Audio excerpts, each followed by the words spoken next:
क्या होगा अगर मैं आपसे कहूं कि इलेक्ट्रिसिटी की कहानी तारों से या ग्लोइंग बल्ब से शुरू नहीं होती। ये शुरू होती है किसी बहुत ही साधारण चीज से, एक टुकड़ा एम्बर और एक जिज्ञासु दिमाग।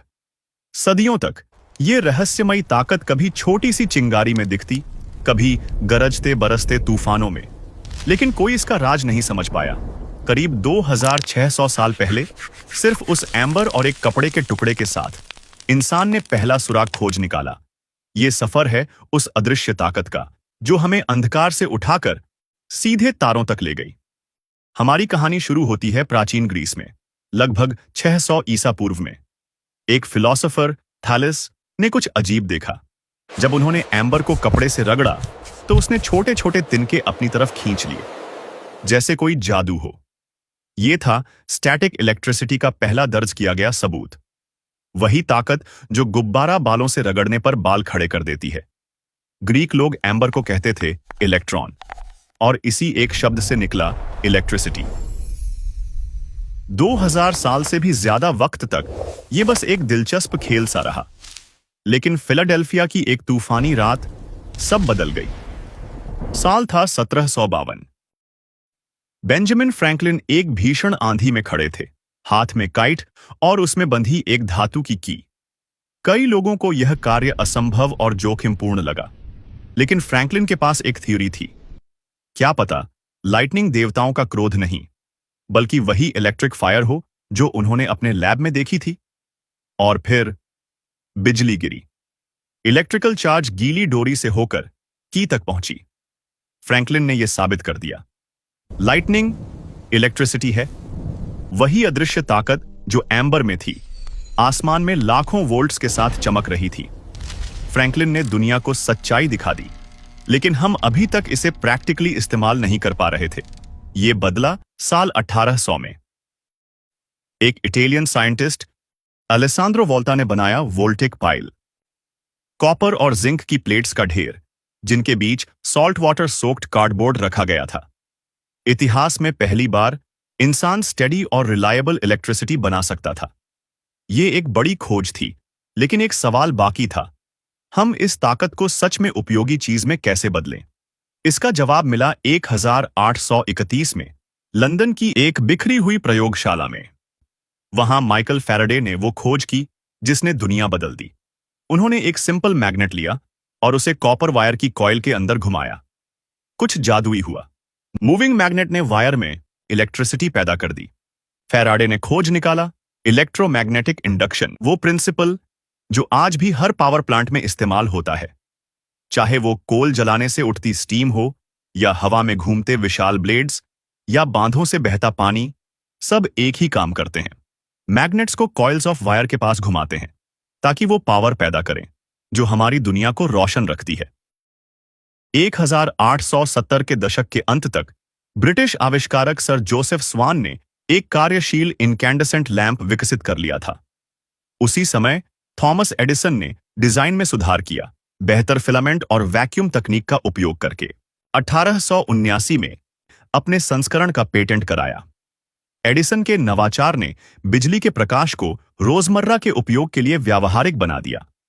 एडिसन ने डायरेक्ट करंट डीसी बिजली का समर्थन किया और उसका डीसी सिस्टम न्यूयॉर्क सिटी के कुछ हिस्सों को रोशन करने में सफल रहा।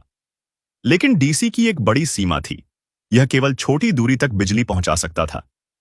पूरी सिटी को बिजली देने के लिए हर कुछ ब्लॉक्स पर पावर स्टेशन चाहिए होते, जो महंगा और अप्रभावी था। तभी आते हैं निकोल टेस्ला, एक प्रतिभाशाली सर्बियाई अमेरिकी आविष्कारक जो अल्टरनेटिंग करंट एसी बिजली में विश्वास करते थे। इंडस्ट्रियलिस्ट जॉर्ज वेस्टिंगहाउस के साथ काम करते हुए टेस्ला ने एक सिस्टम विकसित किया जिसमें ऐसी बिजली ट्रांसफार्मर की मदद से सैकड़ों मील तक यात्रा कर सकती थी। उच्च वोल्टेज पर ट्रांसमिशन के लिए और फिर उपयोग के लिए सुरक्षित बनाने के लिए वोल्टेज को कम किया जाता था। इसके बाद जो हुआ उसे करंट का युद्ध, वॉर ऑफ करंट्स, कहा गया। एडिसन ने डीसी का जोरदार बचाव किया, यहां तक कि सार्वजनिक प्रदर्शन करके ऐसी को खतरनाक दिखाने की कोशिश की। लेकिन भौतिकी ने कार्यक्षमता का साथ दिया। अंत में लंबी दूरी के ट्रांसमिशन के लिए एसी अधिक व्यावहारिक साबित हुआ और टेस्ला की दृष्टि हमारी आधुनिक विद्युत ग्रिड की नींव बन गई। कल्पना कीजिए एक ऐसी दुनिया की जहां सूरज ढलने के बाद कोई रोशनी नहीं, कोई ट्रेन महाद्वीपों को पार नहीं कर रही, आधी रात को कोई फैक्ट्री जिंदा नहीं। यह थी बिजली से पहले की जिंदगी। फिर आया एक चिंगारी और सब कुछ बदल गया। बिजली ने सिर्फ मशीनों को शक्ति नहीं दी, इसने प्रगति को शक्ति दी। इसने रात को दिन में बदल दिया, सन्नाटे को संवाद में, दूरी को जुड़ाव में बदल दिया। पहले बल्ब की झिलमिलाहट से लेकर पूरी तरह रोशन शहरों तक, टेलीग्राफ पर डॉट्स टाइप करने से लेकर आवाजों को महासागरों के पार पहुंचाने तक, शांत कमरों से लेकर रेडियो, संगीत और चलती तस्वीरें हर घर में लाने तक। बिजली ने सिर्फ जीवन को आसान नहीं बनाया, इसने उसे नया रूप दिया। चिकित्सा में इसने हमें एक्स-रे, जीवन रक्षक मशीनें और वहां आशा दी जहां कोई उम्मीद नहीं थी। उद्योग में इसने गति और दक्षता को मुक्त किया, टेक्सटाइल मिलों से लेकर विशाल असेंबली लाइनों तक सबको शक्ति दी। इसने डिजिटल दुनिया का निर्माण किया, सेमीकंडक्टर्स से लेकर कंप्यूटर, इंटरनेट और आपके हाथ में मौजूद डिवाइस तक। और फिर बिजली पृथ्वी से आगे तक पहुंच गई। रॉकेट को इसने लॉन्च नहीं किया, वह काम आग का था, लेकिन हर मिशन के दिमाग को इसने शक्ति दी। हमारे ग्रह की परिक्रमा करते सैटेलाइट्स, स्पेस स्टेशनों पर जीवन सहायक सिस्टम, मंगल पर घूमते रोवर्स और हमारे सौर मंडल के किनारों तक जांच यंत्रों को धकेलते आयन थ्रस्टर्स। आज आधुनिक जीवन की हर धड़कन इस अदृश्य शक्ति पर चलती है। आपका घर, आपका फोन, आपका शहर, सब बिजली की वजह से जिंदा हैं। यहां तक कि जो कहानी मैं आपको सुना रहा हूं, वह भी इसी की वजह से संभव है। एक अकेले वैज्ञानिक के तांबे के तार को घुमाने से लेकर एक जुड़ी हुई, जगमगाती, जिंदा धरती तक, यह है उस विचार की शक्ति जिसने हमेशा के लिए मानवता को बदल दिया। प्राचीन यूनान में थेल्स द्वारा एम्बर रगड़ने से लेकर टेस्ला के वायरलेस सपनों तक और पूरी दुनिया में फैले ग्रिड तक, इस अदृश्य शक्ति ने हमें एक ऐसी प्रजाति से बदल दिया जो बिजली से डरती थी, एक ऐसी में जिसने इसे नियंत्रित करना सीख लिया। हर बार जब आप लाइट स्विच ऑन करते हैं, आप खुद बिजली को नियंत्रित कर रहे हैं। बिजली की कहानी अभी खत्म नहीं हुई है, यह अब भी लिखी जा रही है और आप इसका हिस्सा हैं। एक दिन हम ऊर्जा के नए रूप खोज सकते हैं, लेकिन इस मौन शक्ति की विरासत को बदलना असंभव होगा।